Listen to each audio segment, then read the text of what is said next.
BC సామాజిక ఓట్లు కూడా బాగున్నాయి అక్కడ. ఒకవేళ వి హనుమంతరావుకు టికెట్ ఇవ్వకపోతే ఖమ్మంలో బీసీల ఓట్లు ఎటుపోతుంది, బీసీలకు ఏం ధైర్యం ఇస్తారు?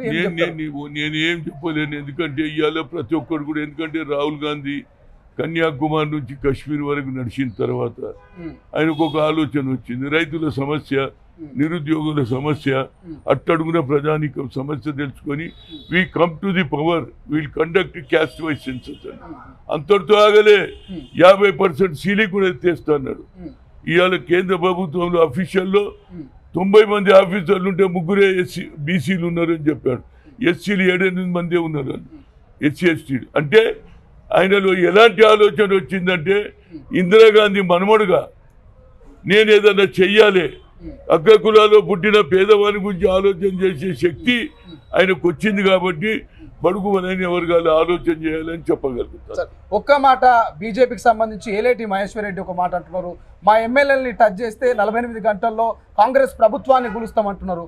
సో వీళ్ళ మాటలు చూస్తుంటే ఏమనిపిస్తున్నారు, నిజంగా ప్రభుత్వం కూలుతుందా భవిష్యత్తులో? ఇవాళ రేపు ఎవరన్నా ఏదన్నా మాట్లాడొచ్చింది, ప్రజాస్వామ్యం వచ్చి టీవీలో వచ్చినాయి, సోషల్ మీడియాలో, ఇక ఎవరు ఇష్టం వచ్చినట్టు మాట్లాడుతారు. దానికి అవుతుందా లేదా పొంతనే లేదే. ఇంతకుముందు అంటే మీడియా లేదు, ప్రెస్ కాన్ఫరెన్స్ పెడితేనే వచ్చి, ఇప్పుడు ఏడుకున్నాం సోషల్ మీడియా, ఏదన్నా అనొచ్చు, ఎవరినన్నా తిట్టొచ్చు, మళ్ళీ దాని తర్వాత నేను తిట్టలేదు అనొచ్చు. కనుక ఆయన చెప్పిన దాని మీద నేను ఎందుకు కామెంట్ చేయాలి?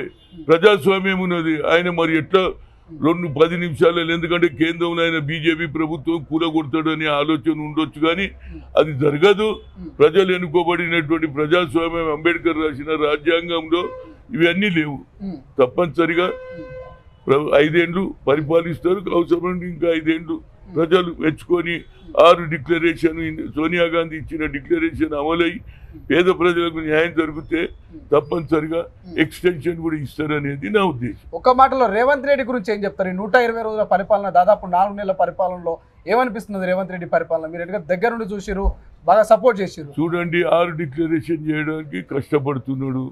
అదేవిధంగా రాహుల్ గాంధీ చెప్పినటువంటి క్యాస్ట్ వైజ్ సెన్సస్ కూడా ఏది క్యాబినెట్లో నిర్ణయం తీసుకున్నాడు, అసెంబ్లీలో బిల్లు కూడా పెట్టిండు, దానికి కూడా బడ్జెట్ కూడా కేటాయించింది. కనుక ఒక కమిట్మెంట్ ఉన్నది అనేది నా ఉద్దేశం.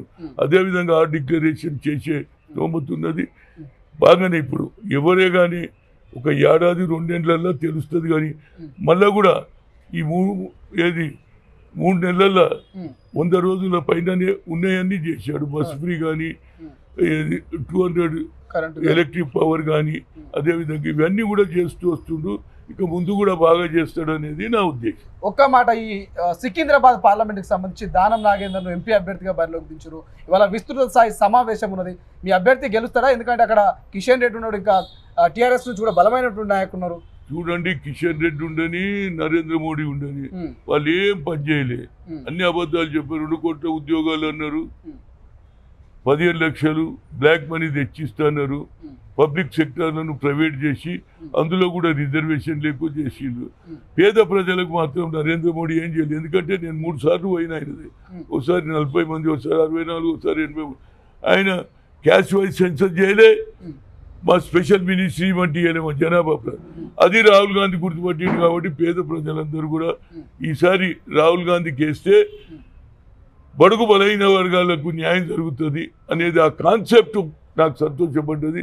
ఆ కాన్సెప్ట్ ఇంప్లిమెంట్ చేస్తారు అనేది నా ఉద్దేశం. సో సికింద్రాబాద్లో ఎవరి మధ్య ఉంటుంది పోటీ? బీజేపీ కాంగ్రెస్, లేకపోతే కాంగ్రెస్ బీఆర్ఎస్ మధ్య ఉంటుందా పోటీ? బీఆర్ఎస్ ఏడుందండి, బీఆర్ఎస్ సీట్లు ఉండొచ్చు.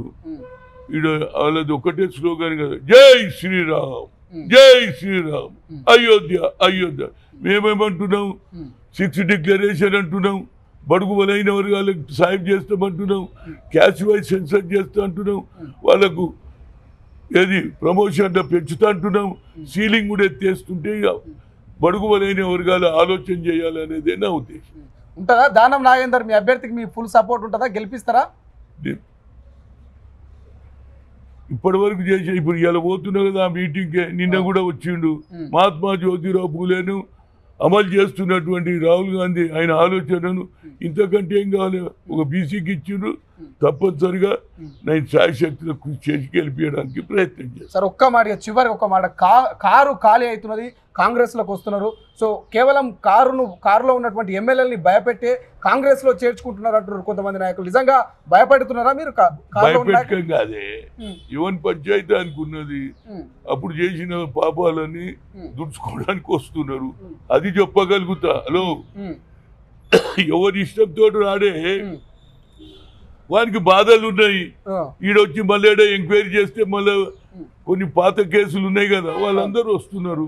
మేము కూడా అంటున్నాం, ఆనేవాళ్ళు ఆనేదేవు, మగర్ పోస్టులు ఇవ్వద్దు, కార్యకర్తలు హర్ట్ అవుతారని చెప్పినాం. అదే మాట ఇప్పుడు కూడా చెప్తున్నాం. కానీ మీ పార్టీలో కొంతమంది కార్యకర్తలు, కొంతమంది నాయకులు అంటున్నారు, అవినీతి పరులకు, దొంగలకు, లంగలకు కాంగ్రెస్ పార్టీలో చోటిస్తే భవిష్యత్తులో మన పార్టీ కూడా విచ్ఛిన్నమయ్యే అవకాశం ఉంటుంది, విడిపోయే అవకాశం ఉంటుంది, చెడ్డ పేరు వస్తుందని కూడా కొంత ఇన్ఫర్మేషన్ వస్తున్నది. వాళ్ళు గట్టిగానే మాట్లాడుతున్నారు, కానీ నా ఉద్దేశం ఏంటంటే ఎవడన్నా వస్తా అంటే రాండ్రి, కానీ మీరు పదవులు అప్పచెప్పొద్దు అనేది నా పాయింట్. ఎందుకంటే పదవులు అప్పచెప్తే ఒరిజినల్ కాంగ్రెస్ కార్యకర్త డిమారలైజ్ అయ్యి రేపు పార్లమెంట్ ఎన్నికల్లో వ్యతిరేకం చేస్తాడనే ఆలోచన నాది, అంతే. Thank you so much sir. చివరిగా ఎన్ని సీట్లు వస్తాయి ఈ లోక్సభ ఎన్నికల్లో? మీకు తెలంగాణలో ఎన్ని సీట్లు వచ్చే అవకాశం ఉంది? 14 రావాలని మేము ప్రయత్నం చేస్తున్నాం. పోటీ చూడాలి మరి.